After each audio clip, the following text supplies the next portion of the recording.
Hello friends, welcome back to my channel KV teacher universal. तो आप सबने मेरी पार्ट 1 की वीडियो देखी होगी, पार्ट 13 की पार्ट 1 की वीडियो, जिसमें मैंने उनके अर्थ समझाए थे और इसमें शब्दार्थ भी समझाए थे हमने, जिसके कुछ शब्दार्थ बचे थे। तो आज की वीडियो में हम शब्दार्थ को कंप्लीट करेंगे और जो भी एक्स्ट्रा क्वेश्चन आंसर हैं हम उनको करेंगे। ठीक है, चलिए स्टार्ट करते हैं। आप सब लोग आ जाइए, वीडियो को शेयर कर दीजिए और लाइक कर दीजिए अगर अच्छी लगी हो वीडियो। अगर आपको अच्छी लग रही है हमारी वीडियो तो प्लीज़ वीडियो को लाइक ज़रूर कीजिए। सबसे पहला शब्द है इसमें ऋषया। क्या दिया है? ऋषया मतलब मुनि, जो मुनि होती है ऋषिगण। अगला है ऊर्ध्वम का ऊपरी, ऊपर, जिसे एबव बोलते हैं। अधः का निम्न भाग। उपकृत शीला का अर्थ होता है जो उपकार स्वभाव होते हैं, उपकार स्वभाव वाले होते हैं, जो हेल्पफुल नेचर वाले होते हैं, जो हेल्प करते हैं दूसरों की। ठीक है। अगला है अतुल बलहा, मतलब जो अतुल शक्ति से संपन्न होते हैं ना, जिन पे एक्स्ट्रा ऑर्डिनरी स्ट्रांग जो होते हैं ना, अतुलनीय बल वाले, उनको हम क्या बोलते हैं? अतुल बला। अगला है नियत तथा। नियत तया का अर्थ होता है जो नियमित रूप से होता है, कंटिन्यूसली होता है। ठीक है। दिशा का, जो दिशाएं मतलब डायरेक्शन बोलते हैं। अमिता मोदम, अमिता मोदम का अर्थ होता है अत्यानंद पूर्वकम, जो अति आनंद पूर्वक होता है, विद ग्रेट लिमिटेड लिमिटलेस जो डिलाइट होती है उनको। ठीक है। करताल ताल मतलब जो ताली हमने बताया था आपको, क्लैपिंग जो होता है, करताल ध्वनि, उसको करतालम बोलते हैं। चलिए आगे चलते हैं हम इनके। ये अपन संख्या 1 से 50 तक संस्कृत में संख्या दी गई है। संस्कृत में हम क्या पढ़ते हैं? एकम, द्वे, त्रीणि, चत्वारि, पंच, षष्ठ, सप्त, अष्ट, नव, दश। एकादश, द्वादश, त्रयोदश, चतुर्दश, पंचदश, षोडश, सप्तदश, अष्टादश, नवदश, विंशति। ये संख्या, ये हमें किस में दी गई है? संस्कृत में याद करनी है। ठीक है। संस्कृत में 1 से 50 तक हमें गिनती दी है, ये आप सब लोग याद कर लीजिए। ठीक है। एक विंशति, द्वविंशति, त्रयोविंशति, चतुर्विंशति, पंचविंशति, षड्विंशति, सप्तः विंशति, अष्टः विंशति, नव विंशति, त्रिंदश, एक त्रिंशत्, द्वैत्रिंशत्, त्रयत्रिंशत्, चतुस्त्रिंशत्, पंचत्रिंशत्, षष्ठत्रिंशत्, सप्तत्रिंशत्, अष्टत्रिंशत्, नवत्रिंशत् और चत्वारिंशत्। अगला है एक चत्वारिंशत्, मतलब जो 41 होता है ना, उसको बोलते हैं एक चत्वारिंशत्। द्विचत्वारिंशत्, त्रिचत्वारिंशत्, चतुश्चत्वारिंशत्, पंचचत्वारिंशत्, षट्चत्वारिंशत्, सप्तचत्वारिंशत्, अष्टचत्वारिंशत्, नवचत्वारिंशत् और 50। ठीक है। ये आपकी संख्या गणना है। ठीक है। आगे चलते हैं। हाँ, अब पाठ के आधार पर हमें एक पद में उत्तर लिखने हैं। क्या लिखने हैं? एक पद में हमें उत्तर लिखने हैं। कः एका अस्ति, कः षण्मुखा अस्ति, कः त्रिनयन मूर्ति अस्ति। अगला कः सरला अस्ति, के अतुल बला अस्ति। देखिए ये इनके आंसर दिए। कः एका अस्ति, कौन एक है?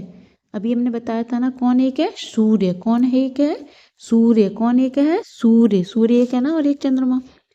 कह षण्मुख देव अस्ति, कौन जो 6 मुख के देव है? कौन है? सुर सेनानी कार्तिक, जो देवताओं के कौन है? देवताओं के जो है ना, षण्मुख देव कार्तिकेय जी हैं, देवताओं के सेनानी, उनको क्या बोलते हैं? कार्तिकेय। अगला क्या है? कह त्रिनयन मूर्ति अस्ति, कौन त्रिनयन मूर्ति किसकी है? किसकी है त्रिनयन मूर्ति? शंकर जी की है। किसकी है? शंकर जी की है। अगला है कह सरला अस्ति, कौन सरल है? संख्या गणना करना क्या है? सरल है। के अतुल बला अस्ति, कौन अतुल बल है? अष्ट दिग्गज। कौन है? अष्ट दिग्गज, जो सबसे अधिक बलवान है। ठीक है। आप लोगों को आंसर समझ में आ गया? आप लोग आंसर नोट कर लीजिए, सामने आंसर दिए हुए हैं इनके। ठीक है। अगला है उदाहरण अनुसार, उदाहरण अनुसार शब्दानां पूर्णतः उचितः संख्या लिखति। नीचे क्या दिए गए हैं? उदाहरण के अनुसार, जैसे आकाश से एक सूर्य भवति, एक सूर्य होता है। ठीक है। तो हमें इनके क्या करना है? आंसर लिखने हैं जो इधर ऑप्शन दिए हुए, उचित संख्या लिखनी है। मम हस्ते अंगुलियां अस्ति, मेरे हाथ में कितनी अंगुलियां हैं? 5 अंगुलियां। तो इसमें 5 लिखना है। सप्ताहे वासरा, सप्ताह में कितने दिन होते हैं? 7 दिन होते हैं, तो हमें इसमें 7 लिखना है। कार्तिकीय से मुखानी, कार्तिक जी के कितने मुख हैं? ऊपर पढ़ा था कितने? षड्मुख हैं, मतलब 6 मुख हैं। व्याकरणे वचनानि संति, कितने वचन हैं? गगने कितने ग्रह हैं? ठीक है। तो देखिए इनके आंसर दिए हुए हैं। ये देखो, मम हस्ते 5 अंगुलियां अस्ति, सप्ताहे 7 वासरा अस्ति, कार्तिके 6 मुखानि, व्याकरे 3 वचनानि, गगने 9 ग्रह अस्ति। ठीक है, आगे चलते हैं।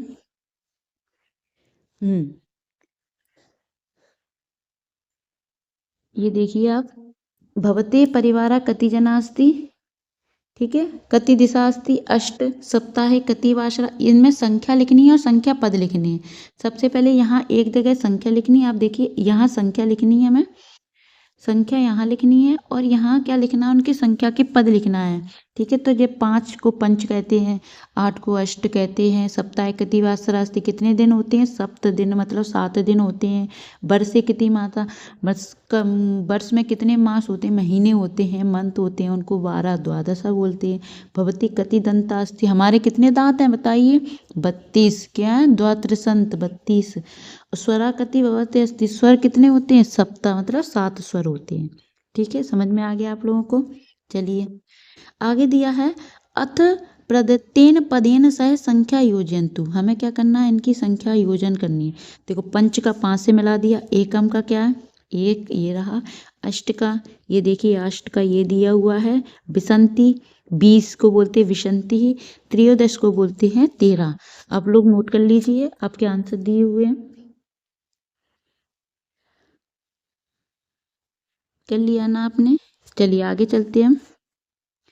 ये देखिए, उपस्थिति पत्र पश्यन्तु, जो उपस्थिति पत्र ऊपर दिया है, उपस्थिति पत्र ऊपर दिया हुआ है, आप संख्या वदन्तु, संख्या को बोलो और लिखना। ठीक है, अब देखो, गणेशस्य उपस्थित संख्या क्या, गणेश की उपस्थिति संख्या कितनी है, ऊपर देखिए आप, गणेश की कितनी है, एकम, कितनी है, एकम, देखिए, ठीक है, एक है ना, ऊपर सामने दिया है, आप लोग देखिए, देखो एकम दिया है ना। फिर सुभद्रा उपस्थिति संख्या, सुभद्रा कहाँ है, आप देखिए, सुभद्रा की उपस्थिति संख्या कितनी है, 9, 9 दिया है, देखो।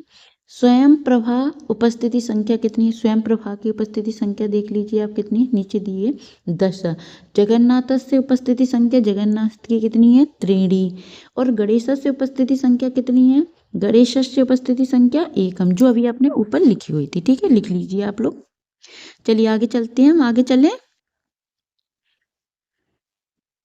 हाँ, चित्रम पसंतु, चित्रम पश्यन्तु, चित्र देखकर संख्या वदन्तु, द्वितीय चित्रे अंके च तः संख्या लिखन्तु। ठीक है, चलिए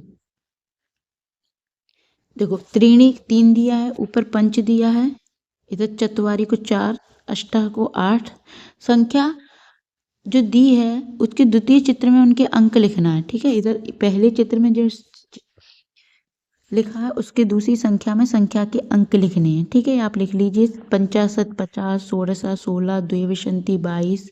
ठीक है, आगे चलते, ये भी ऐसे दिया है, देखिए ये दिया है, पंचविंशन्तु, पंचविंशति, एकादश, सप्तदश, नव, चतुर्दश, विंशति, षट्त्रिंशतः। ठीक है, चलिए आगे चलें। योग्यता विस्तार दिया है, संख्या प्रसिद्धि दी है, आप सब लोग ये याद कर लीजिएगा। एकम, एकम ब्रह्मा, द्वे अयने, मतलब द्वे नयन। ठीक है, त्रीणी वचनानि, 3 वचन कौन कौन से होते हैं, एक वचन, द्विवचन, बहुवचन। द्वे अयने कौन से हैं, उत्तरायणम, दक्षिणायनम। चत्वारि युगानि, 4 युग, मतलब 4 युग होते हैं, कृतयुगम, त्रेता युगम, द्वापर युगम, कलियुगम, ये युग हैं। पंच से हम याद कर सकते, पंच अंगानी, तिथि, वासरा, नक्षत्र, योग, करणम। ठीक है, ये सब कितने होते हैं, पंच। षष्ठ रसा, षष्ठ रस होते हैं, मधुर, अम्ल, लवण, कटु, त्यक्त, कषाय। सप्त ऋषि कौन कौन से हैं, मारीचि, अत्रि, अंगिरा, पुलत्स्य, पुलह, क्रतु और वशिष्ठ। अष्ट है, अष्ट दिक्पाला होते हैं, इंद्र, अग्नि, यमः, निरुक्ति, वरुणः, वायु, कुबेरः, ईशाना। ठीक है, नव ग्रह होते हैं, सूर्य, चंद्रमा, मंगल, बुध, गुरु, शुक्र, शनि, राहु, केतु। देखो, नव ग्रह के नाम आ गए हैं ना, तो आप सब लोग नव ग्रह के नाम याद कर लीजिए यहाँ से ना। 10 दिशाएं होती हैं, 10 दिशा आप लोग याद कर लीजिए। तो ये आपकी योग्यता विस्तार में संख्या प्रसिद्धि दी हुई है। ठीक है, आप सब लोग इनको याद कर लीजिएगा, है ना। चलिए आगे चलते हैं। ये इनके उत्तर दिए कि एक ब्रह्मा होता है, 2 काल की गति होती हैं, 3 वचन होते हैं, 4 युग होते हैं, 5 अंग होते हैं, 6 रस होते हैं, 7 ऋषि होते हैं और उसके बाद 8 दिशाओं के पालक होते हैं जो इंद्राग्नि, यम, निरुक्ति, वरुण, वायु, कुबेर, ईशान, 9 ग्रह होते हैं और 10 दिशाएं होती हैं। ठीक है, तो इन सबको आप याद कर लीजिए। अगर आपको वीडियो समझ में आ रही हो तो प्लीज़, चैप्टर समझ में आ रहा है तो आप वीडियो को लाइक अभी अभी कर दें। ठीक है, चलिए आगे चलते हैं। हाँ, ये गतिविधि कार्य दिया है हमको। संख्या गीतम एकम द्वे पश्यत किमस्ति मम हस्ते त्रीणि चत्वारि हस्ते पात्रम पात्रे वारी। ये गतिविधि दी है आपको, संख्या गीत दिया, आप लोग याद कर लीजिए ना। पंचसट जम्मी रसम योजयत सप्त अष्ट लवणम गुणम च मेल्य नवदशा शनि शनि मंदयत। ठीक है,